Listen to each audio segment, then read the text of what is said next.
আসসালামু আলাইকুম প্রিয় দর্শক, আপনারা যারা নতুন ওয়াইফাই লাইন নেবেন বলে ভাবতেছেন বা নতুন ওয়াইফাই কানেকশন নেবেন বলে ভাবতেছেন বা নিচ্ছেন, তাদের জন্য আজকের এই ভিডিওটা।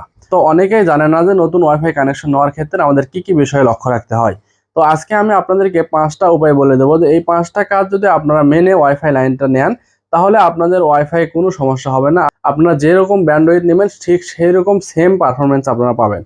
এবং যাদের বাড়িতে ওয়াইফাই আছে তারাও এই ভিডিওটা দেখবেন, তারা তাদের ওয়াইফাই এর সাথে আমার এই ভিডিওটাতে যে 5টা আমি উপায়টা বলবো সেইগুলো আপনারা মিলিয়ে নেবেন, তাহলে আপনারা বুঝতে পারবেন যে আপনাদের ওয়াইফাই ঠিক আছে কিনা।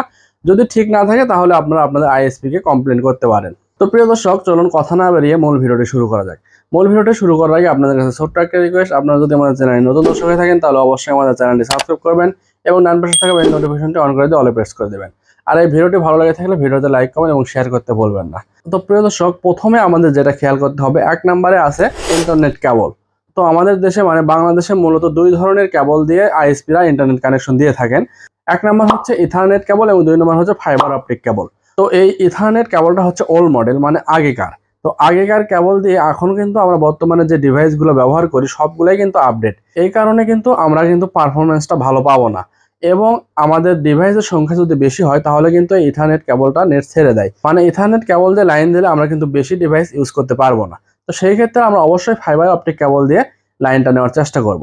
তো আপনাদের এলাকায় যদি ফাইবার অপটিক কেবল দিয়ে কেউ লাইন না দেয়, মানে যে কয়টা আইএসপি আপনার এলাকায় আছে সবাই যদি ইথারনেট কেবল দিয়ে লাইন দেয়, তাহলে আপনারা চেষ্টা করবেন ক্যাট 6 তার দিয়ে লাইন নেওয়ার। তো ক্যাট 4 বা ক্যাট 5 তার দিয়ে যদি আপনাদের লাইন দেওয়া হয় বা কেবল দিয়ে লাইন দেওয়া হয় তাহলে কিন্তু আপনার পারফরমেন্স ভালো পাবেন না। আপনাদের ওয়াইফাই কিন্তু পিক উইকে অনেক সমস্যা করবে, নেট ছেড়ে দিবে বা স্পিড থাকবে না, এরকম হতে পারে। তো এই ক্ষেত্রে আপনারা চেষ্টা করবেন ফাইবার অপটিক কেবল দিয়ে লাইন নেওয়ার বা ক্যাট 6 তার দিয়ে লাইন নেওয়ার। 2 নম্বর হচ্ছে আইএসপি। আমাদেরকে সঠিক আইএসপি সন্ধান করতে হবে। আইএসপিটা মূলত ইন্টারনেট সার্ভিস প্রোভাইডার, মানে যারা আপনাকে ইন্টারনেটটা দিবে। তো আপনি কিভাবে খুঁজবেন যে কোনটা আসলে সঠিক? তো আপনার এলাকায় প্রথমে আগে আপনি খুঁজে বের করবেন যে আপনার এলাকায় কয়টা আইএসপি লাইন আছে, মানে কয় কোম্পানির লাইন আছে। তো যদি 2টা 3টা বা থাকে, তো আপনি যারা যারা আপনার ফ্রেন্ড সার্কেল বা আপনাদের গ্রামের বা আপনার পাশের বাসার যারা ইউজ করে তাদের বাসায় গিয়ে আপনি ইন্টারনেট স্পিডটা চেক করে দেখতে পারেন। যদি ইন্টারনেট স্পিডের সাথে ডাউনলোড স্পিড সবকিছু ঠিক থাকে তাহলে সেই আইএসপিটাই হচ্ছে সঠিক আইএসপি। তো অবশ্যই আমাদেরকে সঠিক আইএসপিটা নির্বাচন করতে হবে। 3 নম্বর হচ্ছে রাউটার। রাউটার এমন একটা জিনিস, আপনি যত এমবিবিএস ব্যান্ডউইথ নেন না কেন, 10 এমবিবিএস 20 এমবিবিএস 40 এমবিবিএস বা 100 এমবিবিএস যদি আপনি ব্যান্ডউইথ নেন, তারপরেও আপনার রাউটারটা যদি হয় দুর্বল তাহলে কিন্তু আপনি সেই পারফরমেন্সটা পাবেন না। তো সেই ক্ষেত্রে অবশ্যই আপনাদেরকে ভালো রাউটার নির্বাচন করতে হবে।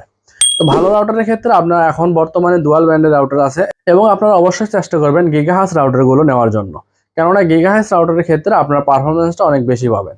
তো রাউটার কি দেখে কিনবেন এই সম্পর্কে যদি আপনাদের ভিডিও লাগে তাহলে অবশ্যই আমাকে কমেন্ট করবেন, আমি এই সম্পর্কে ভিডিও নেওয়ার চেষ্টা করব। তো প্রিয় দর্শক, 4 নম্বরে হচ্ছে অনু। অনু ছাড়া কিন্তু আপনারা লাইন চালাতে পারবেন না।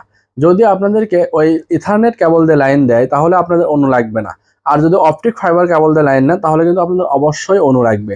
আর অনুটা অবশ্যই আপনারা কোয়ালিটি ফুল নেওয়ার চেষ্টা করবেন, কেননা এখন বাজারে কিন্তু নতুন অনুও 500 থেকে 600 টাকার মধ্যে নর্মাল অনুও পাওয়া যায়, কিন্তু সেই অনুগুলো কিন্তু পারফরমেন্স আপনারা ভালো পাবেন না। তো সেই ক্ষেত্রে আপনারা ভালো অনু নেওয়ার চেষ্টা করবেন। 5 নাম্বারটা হচ্ছে টিজে বক্স। আমাকে অনেকেই কমেন্ট করে যে আমাদেরকে টিজে বক্স দেওয়ার বদলে আমাদেরকে বোতল ধরিয়ে দেয়। তো আপনাদের যদি টিজে বক্সের বদলে বোতল লাগিয়ে দেয় তাহলে কানেকশন হয়ে যাবে, ব্যান্ডউইথও তেমন লস হবে না, কিন্তু আপনার ডাটা স্পিড যেটা আছে, ল্যাটেন্সি যেটা আছে, সেই জায়গায় আপনি ক্ষতিগ্রস্ত হবেন।